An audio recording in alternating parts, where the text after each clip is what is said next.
¿Se oye usted bien? No. ¿Se oye el micrófono? No. Siento que no. Bueno, ahora sí. Gracias. Sí, muchas gracias. Bueno, vamos a adelantando un poco este tema. Sabemos que la prevención del cáncer colorectal pues, está en relación a la detección de pólipos y a su extirpación. Existe una secuencia en la formación del pólipo y después el que aparecen focos de displasia y eventualmente un carcinoma por las alteraciones que sabemos en los genes APC, KRAS y P53. Entonces cuando se detectan y se extirpan los pólipos, pues evidentemente hay un impacto en la prevención o la degeneración del pólipo a etapas digamos peligrosas.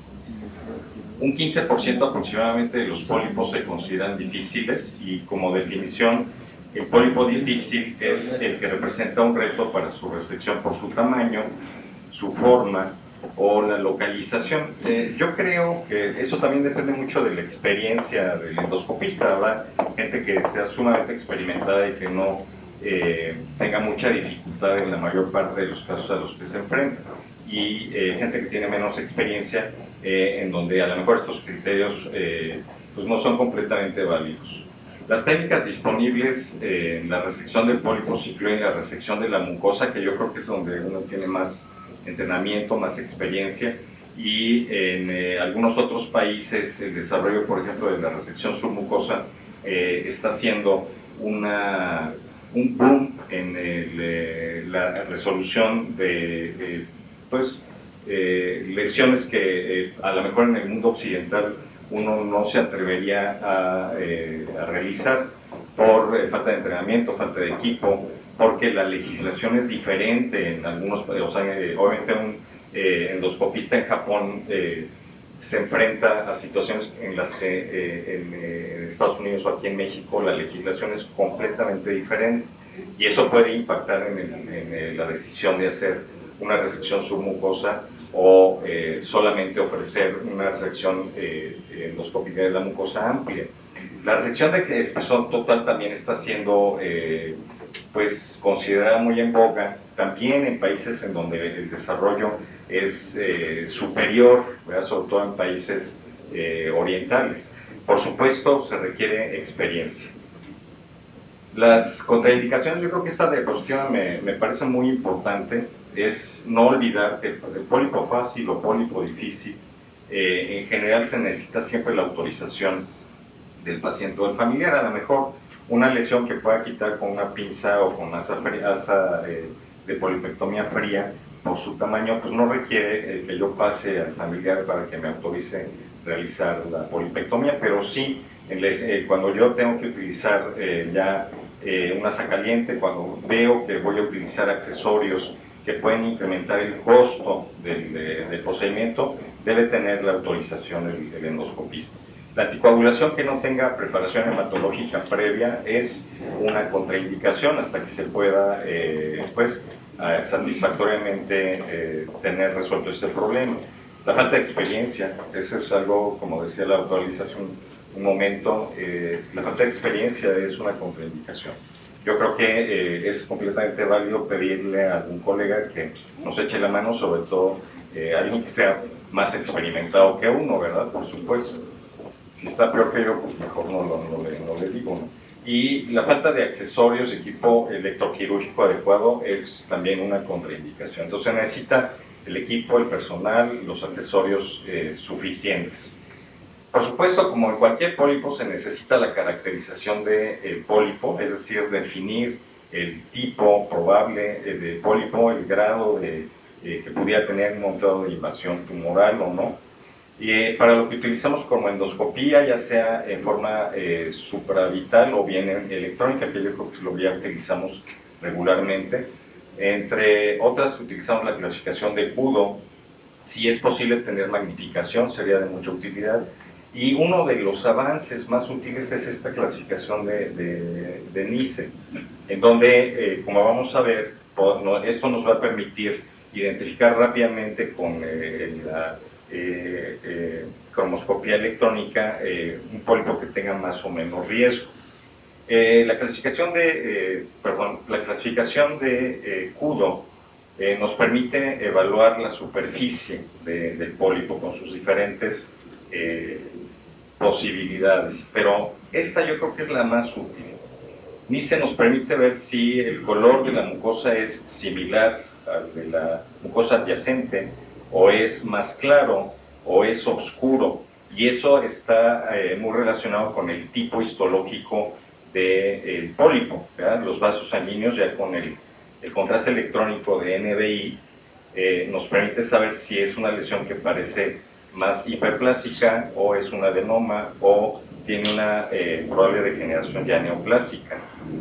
Y esto nos permite definir fácilmente, ¿verdad?, con el mismo dispositivo del endoscopio, si se trata de un pólipo hiperplásico, probablemente, ¿verdad?, con un color igual o más claro que la mucosa, sin vasos aislados o aislados a través de la lesión, y definir claramente de esto. Yo creo que es la imagen más útil que podemos tener con este tipo de cromoscopía electrónica, para saber que nos enfrentamos a un adenoma de más o menos tamaño. Y, por supuesto, cuando vemos ya una lesión, como decía ayer el doctor Corral, fea, ¿verdad?, saber que estamos ante un cáncer invasor. Vemos el grosor del pliegue aquí, y cómo tiene un efecto de masa. La lesión es una lesión que ya está infiltrando la submucosa, y que evidentemente, bueno, se trata de una lesión ya diferente y de abordaje diferente para lo que nosotros podemos hacer. ¿Qué puede dar la mucosectomía? Yo creo que es pues, lo que nosotros realmente realizamos en forma rutinaria en lesiones que son polipoides, ¿verdad?, que son pues factible de poder resolver, ¿verdad? Requiere la evaluación, por supuesto, de la lesión, como vimos hace un momento. Puede o no uno marcar el margen de la lesión, depende también del tamaño y de la claridad que uno tenga en lo que está observando. Y generalmente nosotros utilizamos inyección de la submucosa para poder tener ese levantamiento de la lesión, o lifting, que separa la lesión de los planos submucosos y que facilita y hace más segura la resección. La resección puede ser con CAP, como en el esquema que están viendo aquí, es decir, el capuchón que nos permite aspirar la lesión. Este dispositivo lo desarrolló Olympus ya hace muchos años. Es un dispositivo en donde tiene el CAP y el asa de polipectomía integrada, y entonces al aspirar nos traemos la lesión hacia el CAP, y ya está montada el asa de polipectomía, que es muy fina y nos permite hacer el corte. O bien hacer el levantamiento, ¿verdad?, con la inyección submucosa, y esto es lo que yo creo que realmente regularmente hacemos, hacer la polipectomía con el lifting, que es lo que está viendo aquí, está haciendo el doctor Zárate en este video. Ya una vez que ha inyectado la mucosa, mete su asa, y lo que está haciendo es el corte. Solemos utilizar, yo creo que la forma típica de resección es con coagulación, una coagulación ligera. No obstante, los equipos más modernos de unidades electroquirúrgicas nos permiten ya una mezcla de corte y coagulación en forma alternada, y eso hace que el corte sea más nítido, no profundice el calor en la submucosa, y sobre todo en lesiones mayores pueda generar eventualmente un síndrome de postpolipectomía, ¿verdad? Entonces, eso yo creo que es un avance que debe procurar tenerse. Por supuesto, es una inversión la unidad de electroquirúrgica que sea inteligente, ¿verdad? Pero creo que vale mucho la pena para lo que hacemos. ¿Me puedo hacer? Bueno, creo que lo... Muy bien. Esto probablemente sea uno de los avances más recientes que tenemos. Recordemos nada más la pared del tubo digestivo, ¿verdad? Los diferentes segmentos tienen la mucosa, ¿verdad? Con su membrana basal, la lámina propia con la muscular de la mucosa, ¿verdad? Entonces, generalmente este esquema yo creo que es muy importante porque la resección submucosa en general pudiera ser de mucha utilidad en tumores que penetran, ¿verdad? Que son de la mucosa y penetran hasta la submucosa y es, digamos, un nivel T1. En esta técnica se marca la lesión, el borde de la lesión con obviamente un pequeño margen y se inyecta la submucosa, pero generalmente son sustancias que permiten mayor duración, no solo salina con adrenalina, como solemos utilizar, sino a lo mejor algún polímero que permita, o algún azúcar que permita más tiempo de duración de lifting. Y se trata obviamente de hacer una resección submucosa para poder tener un bloque, ¿verdad? Con la lesión y un margen. Esto por supuesto hace que tenga más éxito la resección completa de la lesión, pero también requiere, aparte pues, de un gran entrenamiento, equipo que nos permita ver vasos sanguíneos, cauterizar, ir haciendo el corte. Algunos de esos accesorios no son fáciles de conseguir aquí en México, todavía no están aprobados por COFEPRIS como tantas cosas que vemos que no entiende uno por qué tarda tanto en ser aprobado. Las indicaciones generales para la resección submucosa incluye cuando es una resección mucosa difícil, cuando son lesiones de extensión superficial que pueden ser, es decir, son mucho más amplias de lo que puede resecarse en un solo bloque de la submucosa, y que lo que regularmente hacemos es quitar en partes, en segmentos, es decir, en piecemeal, o un carcinoma invasor, ¿verdad? No demasiado profundo, o tumores con depresión grande, o lesiones protruyentes donde uno sospecha que hay carcinoma, pero obviamente esto, la verdad, yo no tengo experiencia con este tipo de resecciones, y siento que en general en el mundo occidental, me acuerdo una de las conferencias que dio el doctor Rex, que es un americano muy entusiasta en enseñar técnica de colonoscopía, polipectomía, en donde le preguntaban, era una plática oriental con coreanos y japoneses que suelen usar esto diariamente, y le preguntaban por qué no se utilizaba tanto en Estados Unidos. De hecho, Rex no hace este tipo de resecciones. Y decía que el contexto en Oriente es completamente diferente, la legislación es completamente diferente que en Estados Unidos, donde él trabaja. Y decía que el americano piensa que con una sola intervención se puede resolver todo el problema. Pero si llega a haber algún incidente de una perforación, una hemorragia que no pueda controlar, las demandas son obviamente una realidad absoluta en su medio, cosa que es completamente diferente en Oriente, o en la mayor parte de los países orientales. Entonces, esa era una de las limitantes importantes para poderlo utilizar en forma regular. Y en general, pues él es un maestro en lo que es resección mucosa, ¿verdad? Que es lo que solemos utilizar regularmente. En la resección de espesor total, como su nombre lo indica, pues incluye todas las capas de la pared, en lesiones obviamente más profundas y que no tienen una diseminación local, ¿verdad? Que solamente están en la pared. Eso tampoco lo hacemos. Las características del pólipo difícil en general son un tamaño grande. Le digo que esto puede ser variable, depende de la experiencia del endoscopista, pero en general la mayor parte de los trabajos están de acuerdo en esto. La localización, ven ustedes que generalmente los orificios cercanos, o sea, la válvula o el orificio apendicular, la unión anorrectal por el reto que representa el dolor que puede presentarse al abarcar la piel, y el hecho de que probablemente sea más sencillo con un Fansler, ¿verdad?, para el colproctólogo resolver el problema. Yo creo que es una de las cosas que uno sí tiene que tener en mente. O que sean segmentos angulados. Esto pues, no es un orificio, pero todos hemos visto que a veces el acceso, y eso está por acá lo tengo en la siguiente diapositiva, un acceso difícil que no me permita un control adecuado de la exposición es una limitante. Esta es una clasificación. Vean que, bueno, pues para todo hay clasificaciones. Mientras mayor sea el tamaño de la lesión, pues mayor va a ser la dificultad.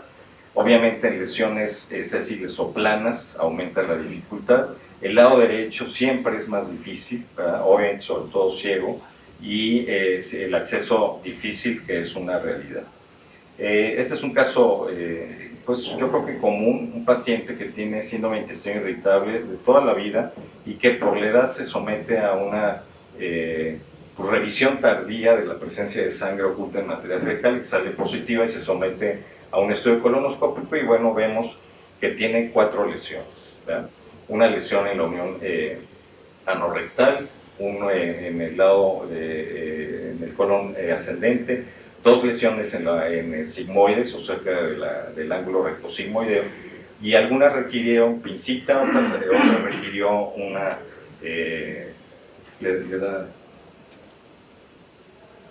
otra requirió asa fría y 2 requirieron asa caliente. Bueno, este es un poco de cómo lo hago yo, aunque no parece ser un caso tan difícil, un pólipo en sigmoides. Una de las cosas que yo hago siempre es esto que van a ver.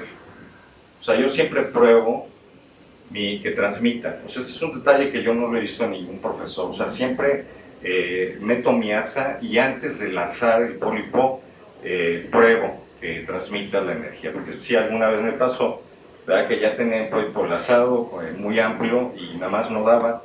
Y en un momento dado, el entusiasmo del ayudante pues lo seccionó. Entonces, un sangradero de muerte. Ahí probé el asa, era de 10 milímetros, quedó chica, y entonces meto una de 25 milímetros, y lo mismo, hago la misma prueba, ya por costumbre. Y otra de las cosas importantes es, perdón,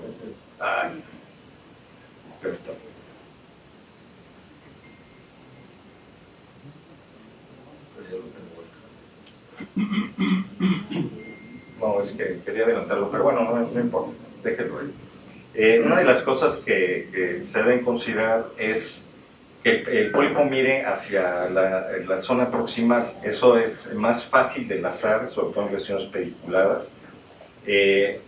A veces se tiene que utilizar agua. En este caso, bueno, uno de los detalles que me faltó que vieran era el asa de 10 milímetros, pues no cabe.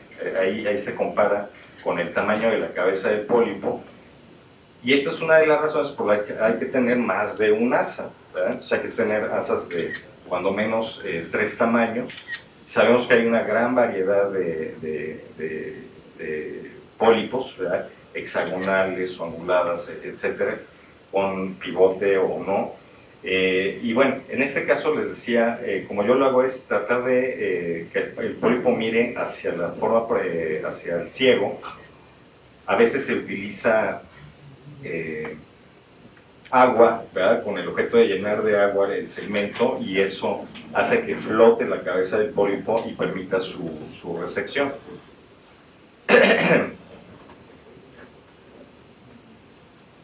En este caso, esta posición facilita mucho el acceso. Obviamente, previamente inyecté adrenalina. Yo sí inyecto frecuentemente adrenalina, aún en lesiones pediculadas. Este movimiento que ven también es uno de los principios que aprendimos siempre. O sea, el movimiento de quitar la cabeza del pólipo de un mismo sitio hace que la transmisión de la energía no se concentre en donde está tocando el pólipo otro segmento del colon y que se pueda perforar, porque obviamente esto transmite energía. No suelo poner primero clips en el pedículo porque el clip también transmite energía, entonces puede quemar la base del pólipo. Entonces lo que hacemos regularmente es lo quitamos, recuperamos, en este caso se recuperó primero el espécimen y finalmente pues ponemos clip. Yo uso mucho clip, que yo creo, les decía ayer en los comentarios, que cada vez uso más clips porque creo que son un factor de seguridad, aunque vean que no sangra ni nada, pero es un factor de seguridad que sí puede prevenir la hemorragia post-polipectomía. Muy bien. En situaciones específicas, por ejemplo, el tallo grueso, como en este caso, una cabeza grande, el que esté en orificios cercanos, o la válvula ileocecal o la unión rectoanal.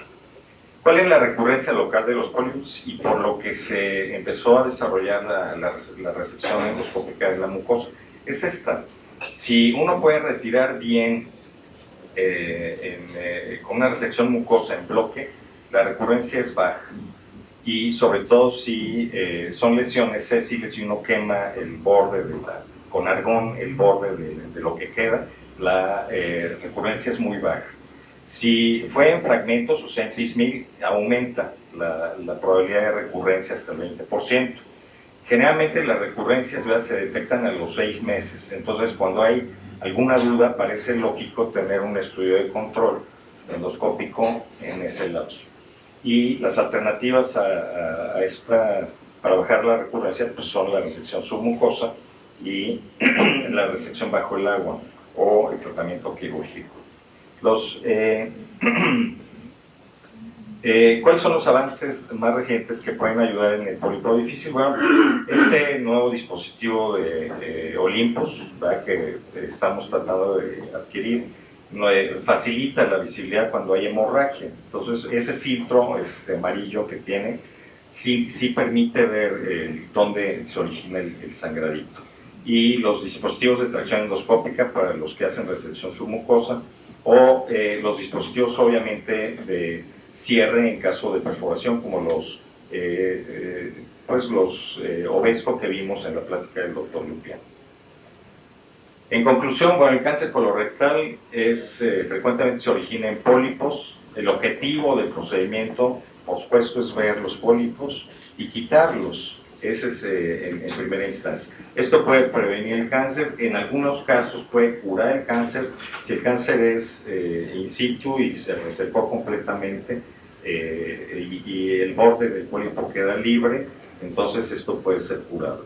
La colonoscopia es un procedimiento diagnóstico, pero también evidentemente terapéutico. Tiene que estar preparado y entrenado uno y el personal y los accesorios que se requieren, ¿verdad?, para poderlo resolver. Entonces es un reto mayor, requiere un equipo bien entrenado, ¿verdad?, como decía la doctora Liz, en comunión, ¿verdad?, en lo que uno está realizando. Y yo creo que esto es muy importante. Nuestro país necesita unidades que estén bien equipadas. Nuestros hospitales, que ahorita están con un desabasto terrible, los hospitales públicos, ¿verdad?, necesitan obviamente pues, equipo, personal y todo para poder resolver adecuadamente estos casos. Muchas gracias.